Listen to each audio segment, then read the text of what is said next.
Hi YouTube.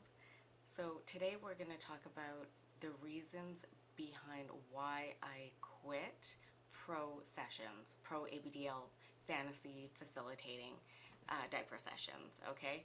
So that's all it is that a few weeks ago, about a month ago, I think it's over a month now, I announced that I was quitting pro ABDL diaper fantasy facilitating, and then I made a whole video about that, and it might have seemed like I was kind of emotional about it, which I was. It was a very sudden decision, so I just wanted to talk further about it, what I learned about myself in this time, and read some amazing thank you letters. So now that I've taken a step back from being a pro facilitator, that's all it is, okay, is that I'm not doing things for money for other people. It's allowed me to be introspective on the reasons why I suddenly quit and the events that led up to it and what I learned about myself. So there were a couple people who identified what I was completely denying, which is I was feeling burned out to some degree. And yeah, a lot of people come to Vegas. I've been doing it for 5 years, and Vegas just has a lot of visitors, a ton of convention goers, and so forth, and only one nursery, so yay. But we're going to talk about the events that led up to it, and what really pushed me over the edge was that there were some people that took advantage of my kindness to a point where I couldn't handle it anymore. Now, I would say that, oh my goodness, the fan is on. Now, I would say that 98% of the pro sessions I had were super amazing. They were super respectful and aware of my time, and that was that. No issues, just fun times. They would book, we'd have our time together, and they would leave. Maybe a follow-up email to share their thoughts, and maybe some questions like how to engage online, how FetLife works. Awesome. I love helping people on their journey, and it's a service that is much needed. I've always taken every session very seriously to make sure that they had a great experience, but also have the tools they need moving forward. I've also been sounding boards on how they should tell their wives, girlfriends, approaching that situation, and pretty much any ABDL topic you can think of. I've talked about it with somebody. So, because I'm nice and helpful, there's been a small percentage of people who have taken advantage of that and who have pushed and encroached themselves onto and into my life from different angles. It starts off as small things and then slightly bigger things. And I know I guess I feel some type of obligation to be there for them or to help out or whatnot. Because then one day I was feeling all this pressure and stress, and then I opened my eyes and I am way down some rabbit hole that I don't know how to climb out of. So when you add up all that time and effort, it's literally, it's days and days and days and days of my own time given to people that have just pushed their way into my life. And it's not just with ABDL either. This has happened in my real life where people take advantage of me and my helpfulness, or maybe it's my having a hard time saying no to certain things. So anyways, yeah, there are just some people who want their fantasy so bad that they just kind of latch onto me and try to manifest their destiny onto me. I don't think they do this intentionally. I don't think it's a planned thing, but there are people who just hone in on certain traits that other people have and will just use it, like emotional vampires. If you ever watch What We Do in the Shadows, there's a very good example of that. So this results me in going, oh, okay, I'll just do this one more thing, and then it becomes another thing and another.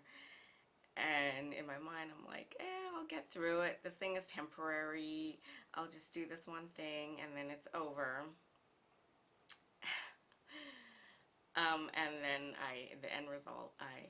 it's too much. I feel so taken advantage of, and then I lose my shit and I quit pro sessions. Ta-da.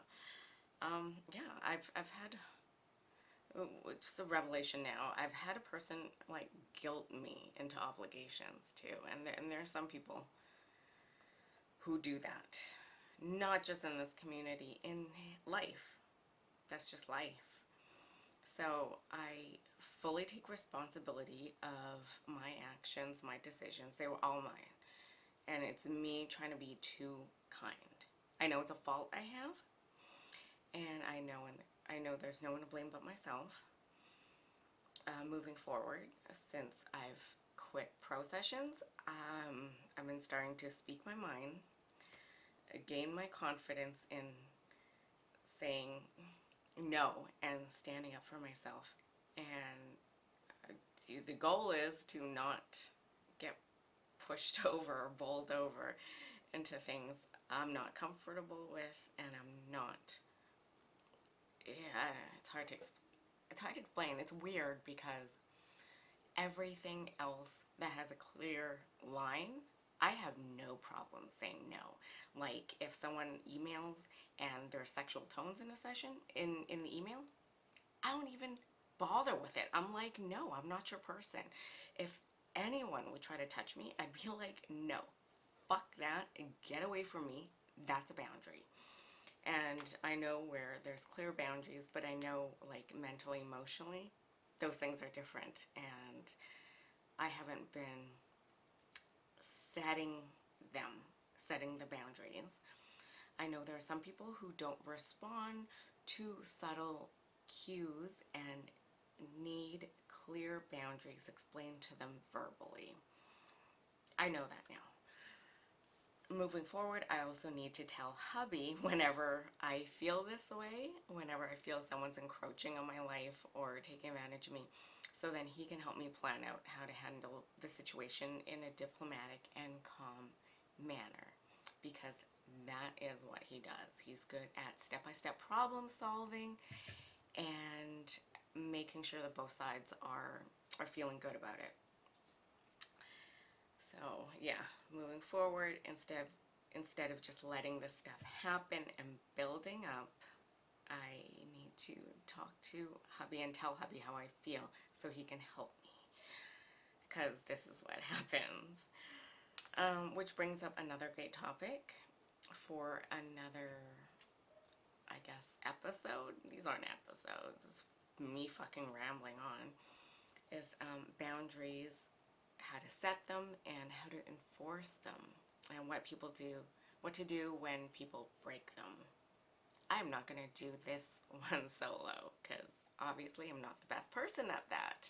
Let's read some of the amazing thank you letters that I've gotten since my time in quitting. And it's not like I emailed every single person to tell them I quit or anything like that. They just kind of saw it on my YouTube or on my site or somewhere else, and they felt like they wanted to write to me. There's already been a ton of reviews on FetLife and also on my site that I've posted, but these are just some of the recent thank you letters that I've gotten. So I'm just going to go over little tidbits that I think are good. When I first met you, I was insecure about myself as an ABDL, especially in regards to my AB side and how to communicate my fantasies. You provided an open and safe environment to allow me to explore my fetishes and went above and beyond to facilitate them. Since that time, I've become more accepting of who I am and my interests. I enjoyed our conversations. You provided interesting, engaging, funny conversations. Yeah, I'm kind of hilarious sometimes. I'm gonna miss that the most. Aww, that's sweet. I want to tell you it was a wonderful experience for me. I appreciated your thoughtfulness in discussing my fantasy beforehand. It put me at ease and made me more comfortable. I also realized that going through your questions about creating my own dream scene, the PDF files are on my site. It helped me to articulate it much better and even helped me understand my fantasies more. And that was what my task was to help you understand your fantasies and to make them come true. Your use of light teasing and reminding me of what a baby I am was flawless. It helped me sink into that little space very easily. I appreciate how gentle and patient you were, and thorough in explaining what you were doing and how much of a baby it made me. The mention of Disneyland was brilliant. I love how, if I've ever babysat you, I'm going to talk about Disneyland and Halloween and Mickey's Halloween party, and we're going to fucking, practice trick-or-treating for ABs who want that little space. I surprised myself on how deep into little space I dropped. Your acceptance and encouragement in that warmed my heart. Aww. Constant diaper checks, bottle feedings, and cuddles. It all made the fantasy real. Because it is real. It is real in that time frame. It's a real thing we're doing. Oh, and not making me eat yucky baby food. That was really sweet of you. I mean, yeah, if it's that, if I'm making you eat something super gross against your will, for real, then that would be non-consensual. I think you have a very kind and giving soul, blah, blah, blah. I hope you truly know how many lives you have touched and how appreciated your efforts have been. Aww. I think I know that reality because I've seen like hundreds and hundreds of people, but in a very like one-on-one intimate manner. And I guess I don't really know until I hear it, until someone puts it down into words. So that is really appreciated and refreshing and touching. I love hearing that. I know I wasn't the best at being little or necessarily telling you what I wanted. Despite that, you will listen to me and tried your hardest to make it special. Of course. Thank you for allowing me to be shy and giving me the best experience I've only had in my dreams. Well, I want everyone to be who they are, period. No holding back. And that's the fun part of Little Space or DL play. Just be yourself. During our conversation in what I felt was an interrogation, it is, because I'm asking you questions and I keep drilling down and down and down further so I have a better understanding of what goes on in your head and maybe why you have those thoughts. Our nursery playtime was thoroughly enjoyable. It was a huge release of adrenaline and joy. I've never thought about that. That's so cool. Although I was worried afterwards I was making the scene too boring and not giving you enough to work with. No, that's on me. I'm always thinking there's always so much to do in Little Space and DL Space and all the spaces.